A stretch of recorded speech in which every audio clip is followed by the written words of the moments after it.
शल्यतंत्र में रक्षाकर्म जे टॉपिक आहे ते आपण वाचणार आहेत। रक्षाकर्मामध्ये पहिल्यांदा त्याला आपण स्टरिलायझेशन जे म्हणतो मॉडर्ननुसार कोरिलेट केल्यानंतर सुश्रुतांनी सांगितलेल्या व्रण चिकित्सेतील षष्टी उपक्रमातील शेवटचा उपक्रम हा रक्षाकर्म आहे। शेवटचा उपक्रम आहे रक्षाकर्म। षष्टी उपक्रमामध्ये जे सुश्रुतने सांगितलेले आहेत त्यामुळे व्रण हा निर्जंतुक राहतो आणि त्याचे वर्णन पुढील प्रमाणे दिले आहे। व्रणी जो पुरुष आहे त्याने धूपन मंत्रादी वर्णित विधी यम नियम आदी रक्षा विधानाचे तसेच गुगुलादी धूप आदींचा वापर करून राक्षस यापासून व्रणाचे रक्षण केले पाहिजे। जो व्रणी पुरुष असतो ना त्याने धूपन मंत्रादी वर्णित जे विधी आहे यम नियम आदी रक्षा विधानाचे तसेच गुगुलादी धूप आदींचा वापर करून राक्षस यापासून व्रणाचे रक्षण केले पाहिजे। व्रणाचे रक्षण करण्यासाठी वापरण्यात येणारे धूपन द्रव्याचे वर्णन। मेन धूपन द्रव्य आपल्याला लक्षात ठेवायचे आहेत। गुगुलू आहे अगुरू, राळ वचा, श्वेत मोहरीचे चूर्ण, लवण, निंबपत्र गोघृताबरोबर मिसळून धूपन करावे। म्हणजे आपण जे धूपन करतो तर ते कशासोबत मिसळून द्यायचं तर गोघृत सोबत। उरलेलं जे घृत असते ना त्याने काय करायचं रोग्याच्या हृदयादी जी मर्मस्थान असतात ना तिथे अभ्यंग करायचं हलक्या हाताने जे आहे। वरील धूपन द्रव्ये ही फक्त व्रणाचे धूपन करण्यासाठीच वापरतात असे नाही तर व्रंतागार अथवा व्रणी पुरुषाचे अंथरूण पांघरूण यांना देखील रक्षोग्न द्रव्यांनी धूपन करतात। जो पेशंट असते त्याचा अंथरूण पांघरूण सुद्धा धूपन करायचे आपल्याला रक्षोग्न द्रव्यांनी। त्यामुळे व्रणात कोणत्याही प्रकारचे जीवाणू संक्रमण होत नसून व्रण लवकर भरून येतो। त्याचबरोबर रक्षोग्न द्रव्यांनी हृदयादी मर्मस्थानावर लेप केल्यामुळे रुग्णाची प्राणशक्ती वाढते, त्याची बेचैनी भित्रेपणा नाहीसा होऊन व्रणी पुरुष शांत होतो। जे रुग्ण आहेत त्याची बेचैनी वगैरे वाढते, भित्रेपणा जे आहे ते सगळ्या गोष्टी नाहीसा होतात म्हणलेलं आहे आणि व्रण शांत होतात। यामध्ये काश्यप संहितेचा उल्लेख आलेला आहे तर काश्यप संहितेमध्ये कल्पस्थानातील धूपकल्प अध्यायामध्ये कोणता अध्याय आहे धूपकल्प अध्याय त्यामध्ये रक्षोग्न द्रव्य सांगितलेले आहे। गोघृत, श्वेत मोहरी, हिंग, देव निर्माल्य, तांदूळ, सापाची कात, भिक्षू संघाटी म्हणजेच बौद्ध भिक्षूचे प्राचीन वस्त्र यांचा धूप हा रक्षोग्न कार्य करतो। काश्यपने खूप अलग सांगितलेले आहेत, फक्त त्यांनी गोघृत सेम दिलेले आहे, बाकी श्वेत मोहरी सांगितलेले आहे। हिंग, श्वेत मोहरी पण दोन्ही सांगितले होते ऍक्च्युली।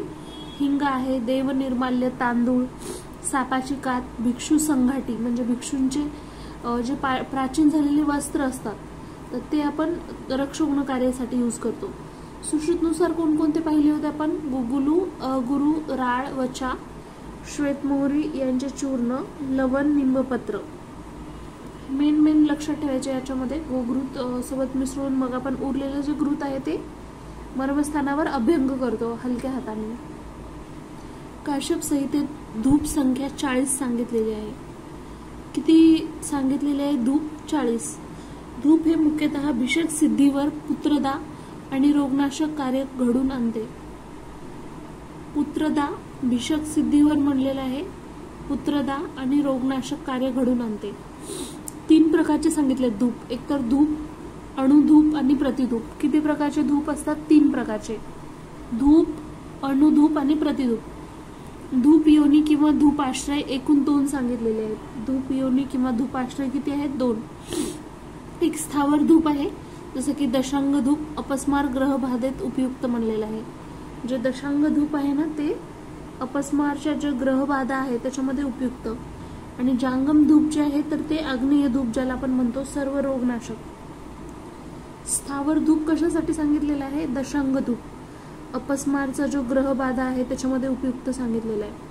म्हणजे जांगम धूप आहे तर ते आग्नेय धूप म्हणजे सर्व रोगनाशक सांगितलेलं आहे। अशा प्रकारे काश्यप संहितेमध्ये धूपाद्वारे व्रणादींचे रक्षण करण्यासाठी रक्षोग्न द्रव्यांचे वर्णन केलेले आहे। म्हणजे धूपाद्वारे आपण कसं रक्षण करू शकतो तर ते सांगितलेलं आहे।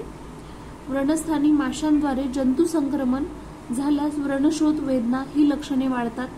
व्रणाचे माशांपासून संरक्षण करण्यासाठी रक्षोग्न द्रव्यांचा वापर करून व्रणांचे निर्जंतुकरण करावे। म्हणजे जे व्रणच्या ठिकाणी जर एखाद्या माशी किंवा जंतूचं संक्रमण झाल्यास तिथे काय होते, शोथ आणि वेदना होतात.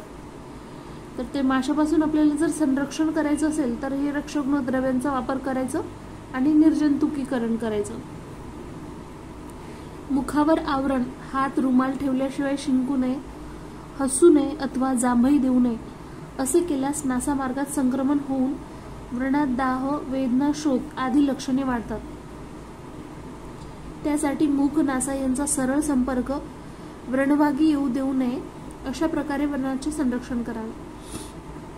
म्हणजे जे बी रुग्ण वगैरे असते, व्रणित लोक असतात सर्व, तर जनरली म्हणजे त्यांना लवकर संक्रमण होत असते.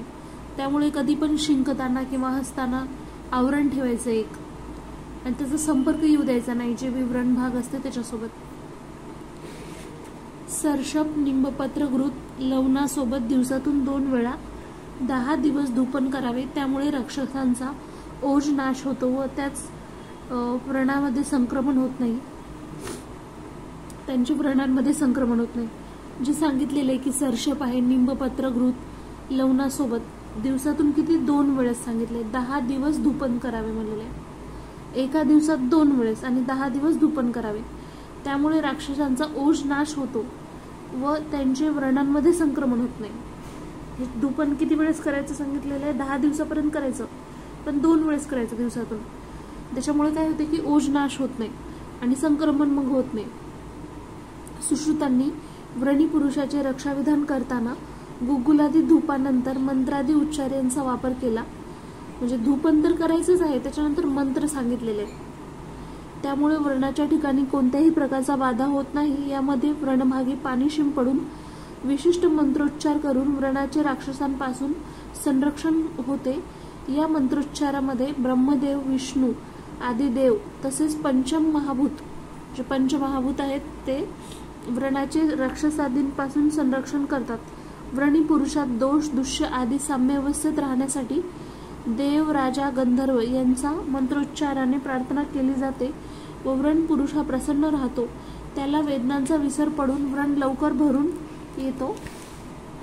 अशा प्रकारे गुगुलादी जे आहे धूपानंतर मंत्रादी चिकित्सेने व्रणाचे आणि व्रणी पुरुषाचे संरक्षण घडून येते. व्रणाचे संरक्षण करण्यासाठी, व्रणाची चिकित्सा करताना, व्रणाचे शस्त्रकर्म करण्यासाठी शस्त्रादीचे व्यवस्थित निर्जंतुकीकरण केलेले असावे. याचे वर्णन सुश्रुतांनी पुढील प्रमाणे केलेले आहे. व्रणाची चिकित्सा करताना शस्त्रकर्म करण्यासाठी वापरण्यात येणारे शस्त्र हे वापरण्यापूर्वी अग्नीवर गरम करावे. त्यामुळे शस्त्र निर्जंतुकीकरण होऊन शस्त्रकर्म करण्यास योग्य होतो म्हणलेले.